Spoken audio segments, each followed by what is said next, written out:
ओम शांति। राजयोग के प्रथम सत्र में आज हम स्वयं के बारे में जानते हैं कि मैं कौन। जीवन दो बातों से मिलकर बना है, शरीर और आत्मा। शरीर की वास्तविकता है 5 तत्व। इन 5 तत्वों के द्वारा हमारा शरीर निर्मित है। अग्नि, जल, वायु, पृथ्वी और आकाश। और इस शरीर को ये 500 तत्व रोज चाहिए। एक दिन भी पानी ना मिले तो हम जीवित नहीं रह सकते हैं, परेशान हो जाते हैं। क्यों? क्योंकि इस शरीर के अंदर 70% पानी है और रोज चाहिए।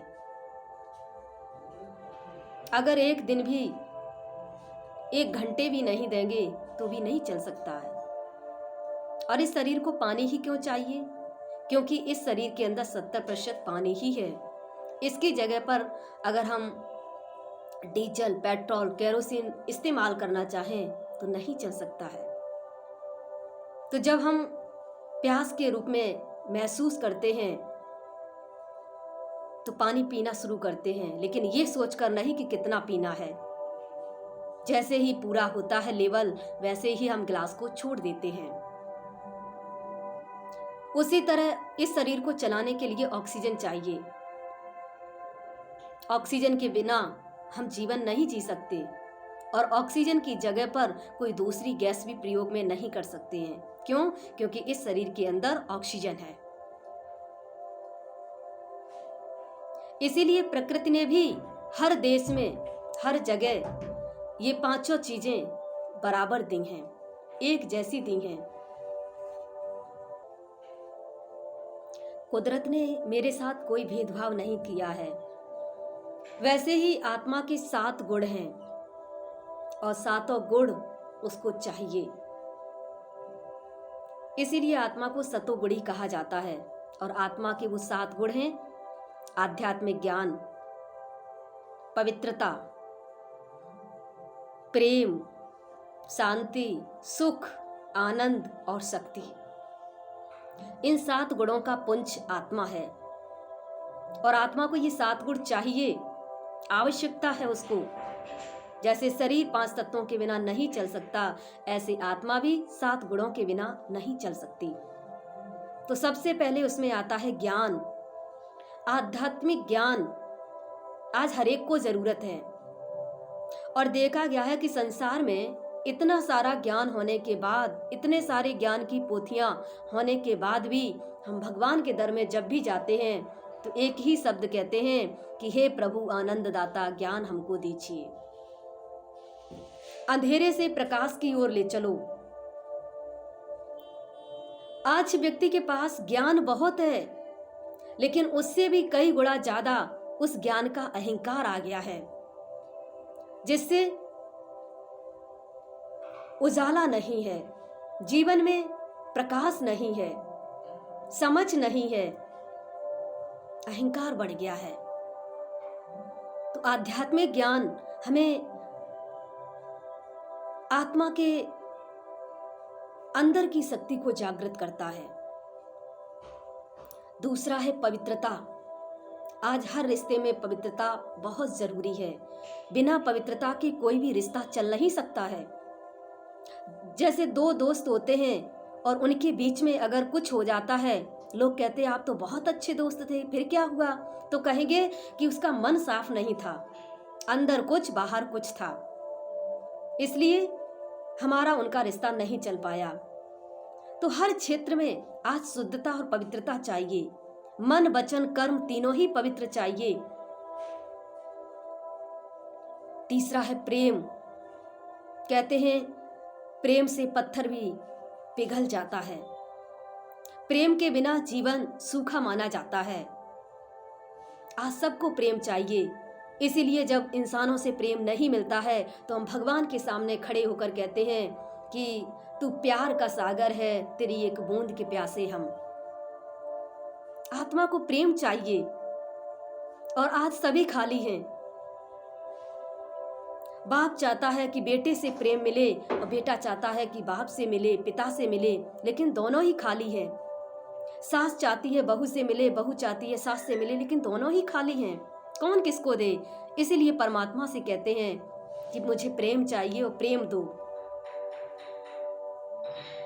चौथा है शांति। जहां ज्ञान होता है, पवित्रता होती है, प्रेम होता है, वहां अपने आप शांति होती है। और आज सबको शांति चाहिए। आज विश्व में शांति के लिए अगर थोड़ा भी कोई कार्य करता है तो उसको नोबेल पुरस्कार दिया जाता है, सम्मानित किया जाता है। शांति को कहते हैं कि शांति की व्यवस्था बनाए रखो। शांति सबको चाहिए। क्यों? क्योंकि ये आत्मा के गुण हैं। आत्मा इनसे बनी है, उसको वही चाहिए जो उसके अंदर है। पांचवा सुख। जहां ये चारों बातें होती है जीवन में, वहां सुख की महसूसता होती है, सुख की अनुभूति होती है। और सुख मानव जीवन में बहुत ही आंतरिक माना जाता है, जरूरी माना जाता है। कहते हैं कि नमक रोटी चलेगी लेकिन सुख की होनी चाहिए। और सुख के बाद फिर आती है आनंद। आनंद एक ऐसी सर्वोच्च शक्ति है जिसकी प्राप्ति के लिए प्राचीन ऋषि मुनि जंगल में चले जाते थे। तो आनंद सर्वश्रेष्ठ माना गया है, इसीलिए उन्होंने अपने नाम के आगे आनंद शब्द जोड़ लिया है। आनंद, क्योंकि उन्हें स्मृति रहे कि हम आनंद की प्राप्ति के लिए यहां पर आए हैं। और जहां आनंद होता है वहां अपने आप शक्ति होती है। इसीलिए भगवान के सामने खड़े होकर हम कहते हैं कि इतनी शक्ति हमें देना दाता, मन का विश्वास कमजोर होना। शक्ति, जहां ये 6 गुण होते हैं वहां अपने आप स्वतः ही शक्ति आ जाती है। और शक्ति के द्वारा ही हम अपने जीवन में आत्मबल के द्वारा बहुत कुछ कर सकते हैं। तो ये 7 गुण ही आत्मा के गुण हैं और इन 7 गुणों के द्वारा ही हम जीवन में सर्वश्रेष्ठ प्राप्ति कर सकते हैं। लेकिन आज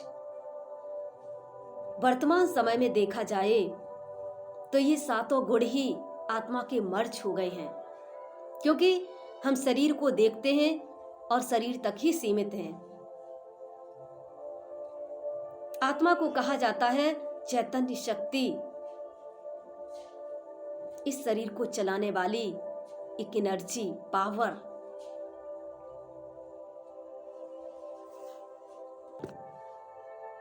तो उपयुक्त 7 गुणों की संपूर्णता के आईने में अपने आप को देखना है कि हमारे अंदर ये 7 गुण कहां तक हैं। क्योंकि कहा जाता है कि स्वधर्म सुख देता है और परधर्म दुख देता है। इसीलिए गीता में भगवान ने अर्जुन से कहा कि हे अर्जुन, तू आत्मा की वास्तविकता को जानकर भी अगर भय कर रहा है तो भय करने के योग्य नहीं है। क्योंकि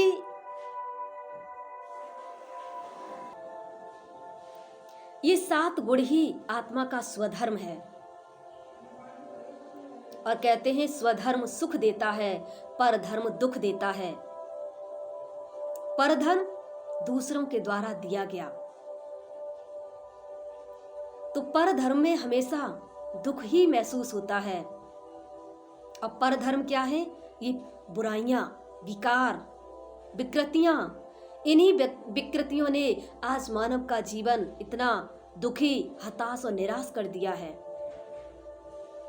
तो हमें अपने स्वधर्म में टिकना चाहिए।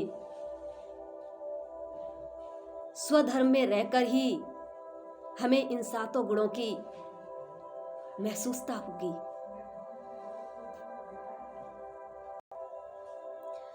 आज व्यक्ति अंदर से खोखला हो चुका है। क्यों? क्योंकि आत्मा रूपी बैटरी डिस्चार्ज हो गई है। इसीलिए व्यक्ति के जीवन में चिड़चिड़ापन, गुस्सा, छोटी छोटी बातों पर बिगड़ना, कहते हैं करना नहीं चाहते लेकिन हो जाता है। क्यों हो जाता है? क्योंकि आत्मा रूपी बैटरी जो है वो हमारी डिस्चार्ज हो चुकी है। अब उस आत्मा रूपी बैटरी को हम चार्ज कैसे करें? उसका चार्जर क्या है? इसके लिए हम आपको अगले सत्र में बताते हैं कि आत्मा को कैसे चार्ज करना है। और जब तक आत्मा रूपी बैटरी चार्ज नहीं होगी तब तक हमारे जीवन में ऐसे ही उदासी, निराशा, परेशानी बनी रहेगी। आज हमारे पास सब कुछ है, उसके बावजूद भी हम दुखी और परेशान रहते हैं।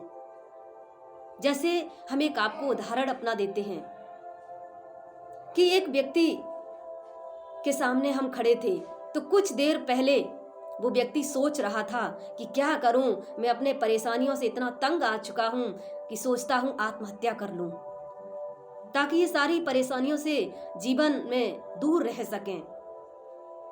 इतनी ही देर में देखा कि कुछ लोग वहां से आ रहे थे सामने से, और वो आकर पूछने लगे कि भाई ये जमीन का टुकड़ा किसका है? तो उस व्यक्ति ने बोला कि ये तो मेरा ही है।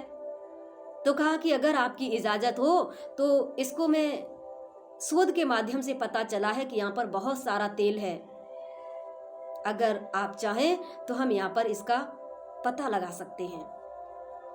उसने कहा ठीक है, बंजर भूमि का टुकड़ा है, वैसे ही कुछ इसमें पैदा होता नहीं, गरीबी तो वैसे ही है, देख लेते हैं। तो उस व्यक्ति ने हाँ कर दिया और उन्होंने वहां पर उसको ड्रिलिंग किया तो पता चला कि यहाँ पर इतना तेल है कि प्रतिदिन 80 बैरल तेल निकल सकता है। 80,000 बैरल इतना तेल यहाँ पर है। तो व्यक्ति बहुत खुश हुआ और उसने उससे कहा कि ठीक है भाई, आप मुझे जो देना चाहें सो दे सकते हैं। तो उसने कहा कि ठीक है, हम आपको धन देते हैं, आप मुझे ये जमीन का टुकड़ा दे दीजिए। उसने हाँ कर दिया। अब वो व्यक्ति सोच रहा था कि कुछ मिनट पहले हम यहाँ पर खड़े थे और आत्महत्या करने की सोच रहे थे, लेकिन हमें क्या पता था कि जहाँ पर हम खड़े हैं वहाँ पर इतना तेल है कि जिससे हमें कितनी अधिक संपत्ति मिल सकती है। तो ऐसे ही हर एक के जीवन में होता है। हर एक धनवान है, लेकिन हम अपने धन को आज वैसे ही हम सभी धनवान हैं, लेकिन अपनी शक्तियों को भूल चुके हैं। और जब आत्मा डिस्चार्ज हो जाती है तो फिर हमारे जीवन में बहुत सारे नकारात्मक विचार आने लगते हैं, और ये नकारात्मक विचार जब आते हैं तो जीवन में डिप्रेशन बढ़ जाता है, डिप्रेशन की स्थिति में चले जाते हैं। इसीलिए कहते हैं कि आत्मा को चार्ज करो, और आत्मा को चार्ज करने का जो चार्जर है वो है परमात्मा की याद, परमात्मा का ध्यान। तो हम आपको अगले सत्र में आत्मा रूपी बैटरी जो डिस्चार्ज हो चुकी है उसको परमात्मा के ध्यान के द्वारा कैसे चार्ज करें उसके बारे में चर्चा करते हैं। ओम शांति।